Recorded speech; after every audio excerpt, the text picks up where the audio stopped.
Hey, what's going on? This is Sarah Lee Day, and you're watching another episode of Dubsado Tidbits, the things you need to know about Dubsado delivered in bite-sized pieces.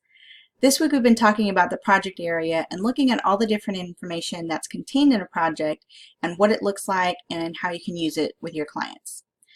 So yesterday we started talking about the Emails tab, and today we're going to move on to Invoices.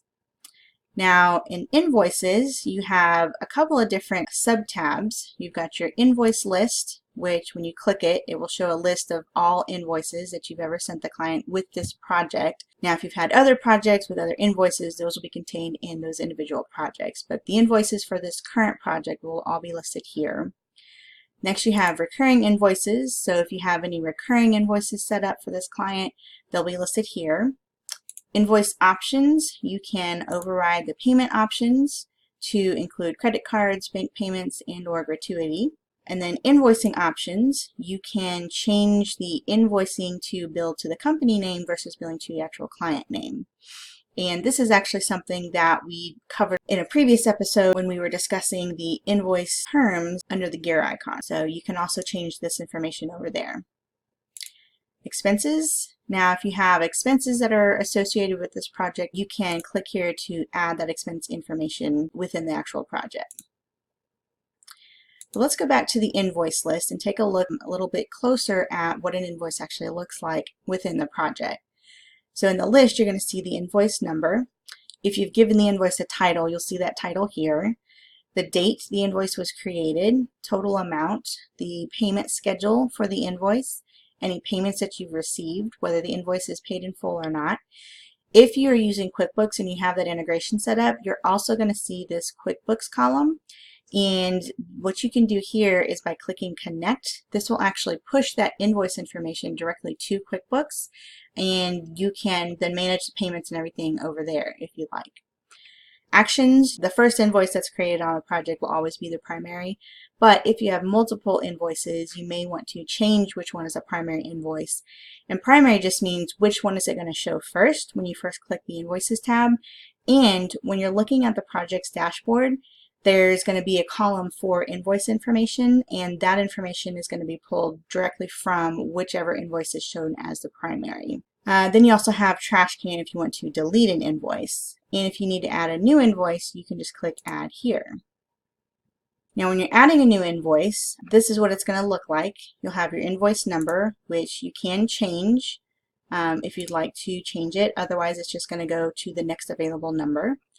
Invoice title, if you want to add an invoice title, this is going to be available in the portal. So when your client is in the portal and they're looking at their information, they'll be able to see and have a better idea what the invoice covers if it has a title. Invoice date is the date that you create the invoice. So when you're adding a new one, it's going to go ahead and default to the current date, but you can change that.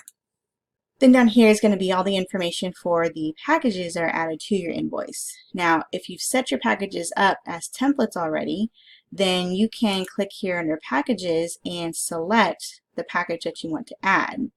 And by selecting it, it's going to add all of the information from that package that you've already set up, and you don't have to go in and actually manually add any of this information. Now, let's say that you're wanting to do a custom proposal and it's not something that you already have a package for. Then you can just come down here to New Line Item, and you can create that package item on the fly. So let's just say custom package. This is a test. One for $100. If there's tax on it, you would add the tax here. Category, pick your category from the chart of accounts and click Add Item. Alright, so now I've got that line item added here with the price, and it updated the total at the very bottom. Now if we wanted to add a payment schedule to this, we could click Payment Schedules here, and this is going to pull from the payment schedules that we already set up in our templates. And we would just pick whatever payment schedule applies to this. So I'm going to do workflow strategy schedule, and it's going to automatically populate this information based on what we've already set up in payment schedules.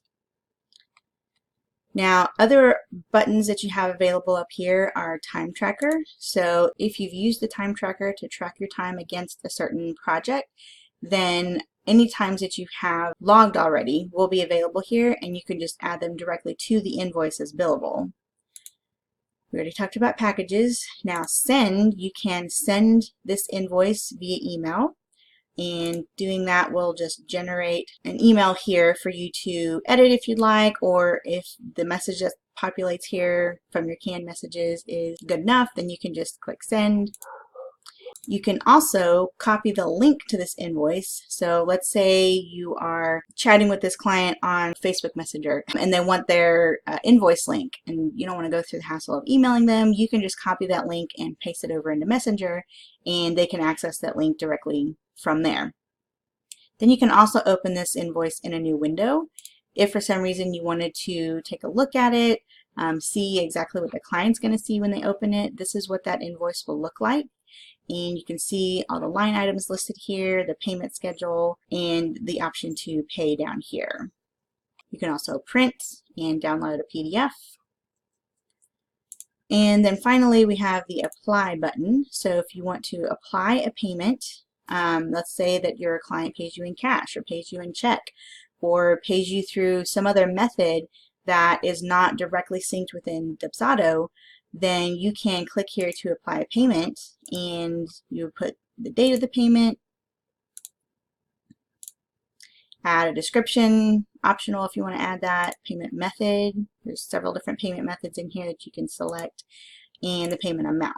And then you would click apply, and that payment would show as applied down here, and it would reduce the balance by whatever that payment was.